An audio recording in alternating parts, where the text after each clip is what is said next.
지방자치법이 이제 32년 만에 바뀌었고 그 내용도 방대하고 그런 만큼 그 의미도 매우 크다 이렇게 봐야 되겠죠, 송 회장님? 네네. 1991년도 지방자치가 부활되는 전제 88년도에 네. 지방자치법이 전부 개정된 일이 있었습니다. 네. 그 이후에 32년 만에 작년 연말에 국회를 통과한 지방자치법이 통과된 것을 전라북도 의원 일동은 참 의미 있고 성과가 있다 이렇게 생각을 합니다. 네. 총론에서는. 하지만 강론에서는 좀 미진한 부분들이 있고 보완할 부분들이 좀 있을 것 같다는 생각도 들고요. 그런 부분에 있어서 저희는 17개 광역시 또 그 의장단 협의회에서 이 문제에 대한 비비점과 보완점을 만들기 위한 TF팀을 지금 만들고 있습니다. 무엇보다도 주목할 만한 게 이제 지방의회 권한 강해지고 독립성도 강해지고 그런 내용을 이제 핵심적이라고 봐야 되겠죠. 긍정적으로 보는 것이죠. 예. 네. 어떤 내용들이 있습니까? 지금 구체적으로? 좀 의회 그 권한이나 이제 의회가 변한 거에 대한 것들을 좀 말씀드리자면요. 인사권 독립이 이루어졌고요. 네. 예. 그다음에 의원들을 조력할 수 있는 전문 정책 지원 인력에 대한 보강이 이루어졌고요. 네네. 그다음에 지금은 주민 발안제가 있기는 있습니다. 지금 현행 법에도. 네, 있죠. 하지만 예. 주민들이 발안할 수 있는 것은 단체장한테 발안할 수 있는 것이고 네. 지방의회에다 발안할 수 있는 권한이 없었습니다. 네. 이게 지금은 지방의원한테 의회에다가 발안할 수 있는 권한이 새로 생긴 것이고요. 이런 조례를 만들어달라 그렇죠. 이런 식으로요. 네. 그리고 임의조항이었던 윤리특별위원회 구성, 네. 그 윤리특별위원회 자문단 구성도 임의조항이 아닌 이제 강제조항으로 이것에 대해서 입법화했다는 거에 변화된 것이라고 생각을 합니다. 예. 후에 이제 좀 아쉬운 점 네네. 있다 이렇게 말씀하셨는데, 뭐 많이 바뀌었지만 바람직한 쪽으로 가고 있는 것 같지만 그래도 아쉬운 점이 있다. 구체적으로 말하면 어떤 것들이 있습니까? 오늘 이렇게 지금 제가 오늘 답변 드릴 수 있는 그 질문하신 거에 대한 답변은 총괄적으로는 지방자치법에 대한 것을 네. 임성진 교수님께서 좀 해주시고요. 제가 이제 드릴 말씀은 도민들한테 지방자치법 중에 지방의회와 관련된 부분에 대해서는 좀 네네. 말씀드리도록 하겠습니다. 아쉬움이 있다고 아까 말씀드렸습니다. 총론에서는 32년 늦었지만은 그래도 지금 이렇게 개정된 거에 대한 큰 의미를 부여하고 있다. 다만 미진하고 보완될 점이 무엇이냐는 말씀을 드리는 것은 첫 번째로 주민자치회가 이번에 정부 안에 있었습니다만은 입법과정 의결 과정에서 삭제된 것이 예. 좀 아쉬움이 있어요. 지금 현재 2013년도에 시범 지역으로 지정된 것이 전라북도에서는 익산시, 군산시, 완주에서 한 지역의 읍면동에 하나씩 해가지고 지금 시범 사업을 하고 있습니다. 네네. 하지만 지금 현재 이 시범 사업에 있는 3개 지역만 하나씩 하는 게 아니라 다른 지역도 이미 이를테면 상당한 지방자치 주민회의를 진행하고 있습니다. 네. 이것이 조속한 시일 내에 입법화되는 과정이 있어야 진정으로 대의기관을 통해서 이를테면 지방 주민들이 직접 참여할 수 있는 길이 열린다 이렇게 생각을 하고요. 아까 임성준 교수께서 말씀 주셨습니다마는 2018년도 분권형 개헌을 앞두고 있었을 때 우리 지방의회에서 주장하는 것들은 헌법 제18조 1항과 2항을 주시하고 있었고 그 문제에 대한 해결을 간곡히 바라고 있었습니다. 이 헌법 제18조 1항에는 지방자치단체에 의회를 둔다라고 되어 있어요. 그게 종속관계죠. 표현에서는. 그런데 지방자치단체와 이 토시 하나가 중요한 거예요. 지방자치단체와 의회를 둔다라고 바꿔야 된다는 것이죠. 그다음 또 한 가지는 제18조 2항에 지방자치단체의 조직과 운영, 법률로 정한다고 되어 있거든요. 이것을 지방자치단체의 조직과 운영을 조례로 정한다. 이렇게만 둔다 하면은 지방자치에 대한 큰 완결판이 될 수 있고요. 그것을 위해서 부단히도 우리는 더 노력을 해야 되겠고 그런 부분에 대한 미진한 부분들에 대한 것들을 TF를 구성해서 적극 의사개진을 할 것이고요. 지방자치가 이루어지는 가장 근본은 뭐냐면은요. 재정에 대한 독립이 이루어진다고 봐야 돼요. 그래서 물론 지방자치법이 통과는 됐습니다마는 재정분권이 이루어지지 않으면은 진정한 지방자치가 이루어질 수가 없다. 예를 들어서요. 지금 국세와 지방세의 비율이 75대 25입니다. 그러면 점진적으로 일단 7대 3, 그 다음에 많게는 6대 3 정도의 재원이 이루어져야 진정한 지방자치가 자율적으로 네. 이루어진다고 보는 것이기 때문에 지방재정 분권은 이게 지방재정에 대한 독립도 이루어져야 된다. 덧붙여서 그런 아쉬움을 이 시간을 통해서 도민들한테 드리고자 하는 말씀입니다. 의회 사무처 이제 인사권을 의장이 가지게 됐잖아요. 네네. 지금 어느 정도까지 보장되는 거고 지금 어떻게 준비를 하고 있습니까? 방금 이제 그 인터뷰에서 한병도 의원님께서 말씀 주신 거에 대해서 이미 32년, 그러니까 30년이라는 세월이 지나서 어느 정도 준비가 잘 돼 있고, 네. 충분히 할 수 있는 역량이 되어 있다고 표현을 해주셔서 저는 뭐 감사하게 생각을 하고요. 그다음에 그 이후에 이제 준비 과정에서 그 최대한 어떻게 할 것인가라는 준비를 잘 해야 된다 저도 생각을 하는데요. 인사권 독립에 있어서 총론에서 아까 말씀드렸습니다마는 1년간 유예 기간이 있잖아요. 지금 이제 지방자치법이 통과된 이후에 1년 후에 내년도에 하겠죠. 내년도에 지방자치법이 공격적으로 시행이 되는 겁니다. 그러면 1년 동안의 인사권 독립은 어떻게 되느냐.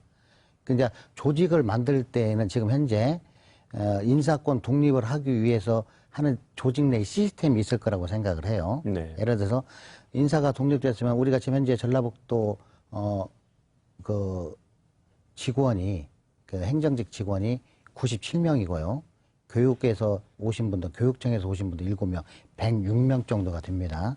그러니까 내부를 들여다보면은 인사권 독립의 인사의 징원은 전제 지방자치법에 나와 있습니다만은 그 당해년도에 정족수 2분의 1, 이게 의원 39명의 정책 지원팀은 2분의 1을 넘지 못하게 돼 있고요. 그것도 한 해는 그거의 50%, 그 다음에 50% 이렇게 책정되어 그렇죠. 있게 되어 있거든요. 네. 그런 측면에서 인사권 독립이 됐어도 많은 인원들이 들어와서 일할 수 있는 여력은 그리 많지는 않습니다. 네. 하지만 인사권 독립이 되어 있는 상황에서 우리가 최선을 다해서 준비를 잘 해야 되겠다 이런 생각을 하고 있습니다. 인사권 독립의 정도는 어느 정도입니까? 이 조직 개편도 의장이 알아서 짤 수 있는 거 있고 사람을 필요한 사람을 뽑아서 쓸 수 있고. 물론 이제 그 이게 정도입니까? 이제 대통령 시행령에 나올 거라고 생각을 하는데요. 네. 아까도 제가 말씀드렸습니다만은 인사권 독립이 있어서 기존 인원 지금 현재 정해져 있는 정원 106명 중에 늘어날 수 있는 인원은 극히 제한적이다. 한 10명 정도 될 거라고 생각을 해요. 네. 예, 그 정도고, 그 다음에 인사권 독립이 돼 있어도 사실은 많은 인원을 늘릴 수 없는 것은 지자체하고 연동이 되어 있어요. 네. 이게 총량제이기 때문에 지자체 단체장과 협의 없이는 증원도 이루어질 수가 없는 거예요. 네. 의회 인원과 지방자치단체 인원이 총량제로 묶어져 있습니다. 그 중에서 나오는 것이기 때문에 많은 인원이 급격히 늘어날 개연성은 없다. 하지만 그 나름대로 늘어난 인원만큼 이를테면 우리가 전라북도 도민들을 위해서 견제와 감시의 기능을 제대로 할 수 있게끔 좋은 사람들을 모셔서 하는 것이지 그 조직에 대한 것들에 대해서는 정확히 나와 있는 것이 없습니다. 예. 일정한 한계는 있지만 그 안에서 이제 운영할 수 있는 묘는 있겠다. 그렇죠. 그 범위 내에서 잘 추려 나가야 되겠죠. 예. 지금 현재 정책 보좌관을 둔다는 것은 국회의원의 개인 보좌관이나 개인 비서관을 두는 것도 차원이 틀립니다. 이 정책 보좌관, 정책 전문 인력은 그 직원을 사무처에서 두고 있어요.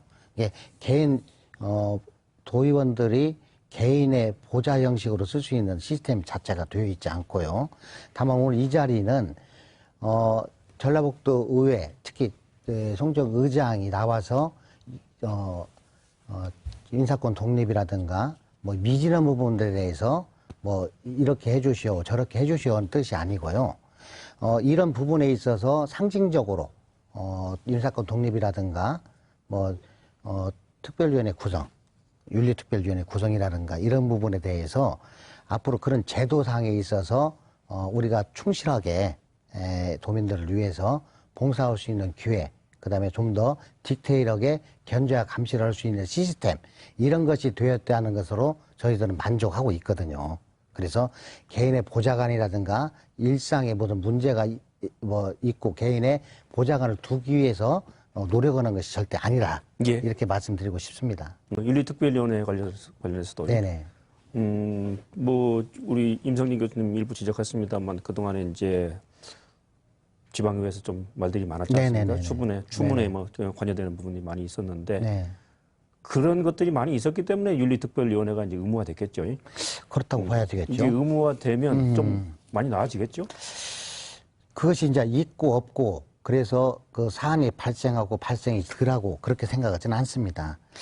어떤 조직이라든가 어떤 분야에 있어서도 개인의 일탈은 있을 수 있는 것입니다. 다만 지방의회, 즉 도민이 바라볼 때 우리 지방의원들이 윤리적이라든가 도덕적으로 이를테면 우리 도민의 눈높이가 높아졌기 때문에 그 눈높이에 맞춰서 우리가 의정활동을 하고 그 행동도 조심해야 되고 이런 것이지 뭐 다른 것은 없다고 생각을 합니다. 그리고 전라북도 의회는 지방자치법 전부 개정 안에 이전에 이미 임의 조항이었습니다마는 윤리특별위원회 구성을 했었고요. 그다음에 자문당 구성 7명으로 자문당 구성을 해서 그 실행을 했습니다. 예. 그래서 기소 단계에서부터 일단은 윤리특별위원회를 열어서 그 기소에 대한 응분의 처리를 해왔고요.